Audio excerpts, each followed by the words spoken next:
lubak, grabe. Ayan o, yan sinasabi. Diba, grabe yan o. Oh shit! Pag hindi napansin yan, ouch, grabe yun. Kaya yung pa, ang dami. So dito sa C5, ngayong ano, katapos lang ng bagyo, sunod-sunod na bagyo at habagat. Yan ang sinasabi pag ano, asfalto, babasakin at babasakin ng ulan yan.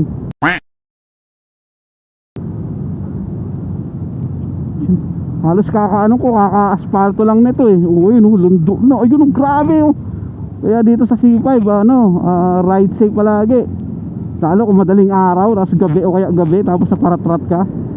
Yan, ganito oh, sinisemento. Yan oh. Dapat ganito, bagong semento to eh. Alam ko, ng election yata inumpisahan to ng May eh. Kasi nakita ko to ng May, ano to eh. May mga ano, may mga harang dito.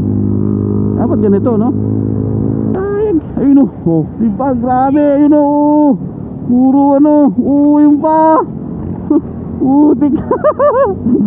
Ayun pa, puro lubak, lubak. Grabe. Ayun pa, sa ano, daanan ng truck. Ayun oh.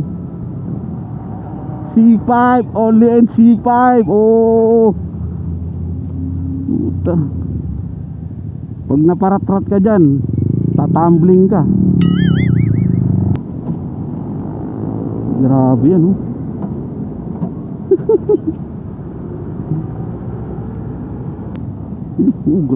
grabe talaga Kaya pag motorsiklo ang nadali dyan, tumba, tapos may mga truck na padaan, kaya durog, natumba ka dahil dyan, tapos biglang may truck, wala na. Ang malupit niyan, hindi pa nila pwede gawin ngayon yan kasi umuulan. Pag tinapalan nila yan, babakbak ulit yan, kakaulan. Ngayon na, nauka na rin dito, tinapalan, di ba? Grabe talaga eh. Grabe. Dito malamang baka ano na rin dito, uka na din dito, tinapalan to eh. Di ba? Ayan uka na rin na ano ko na rin dati yan, na videoan ko na rin dati yan. Simula nang nauka, tapos hanggang naayos, ayun, uka na ulit. Ano ba yan? Dito, malamang dito sa pababa nito, uka na rin to. Ayun uka na rin, ayun na, sinasabi.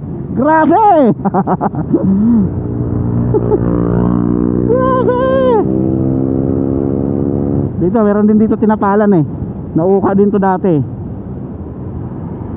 Hindi natin dito ba yun? Wala. Ay, ito. Ayan na, nauuka na rin. Ayan na. Konting ulan na lang. Isang ulan pa na malakas. Bakbak na yun. Parang patumbali mo lang sa laban ang walang iba kundi ayusin ang mga nagubano mo mabisi. Kung hindi mo nagawa, wag na mamanisi. Ipahinga mo lamang ang likod mo sa haligay.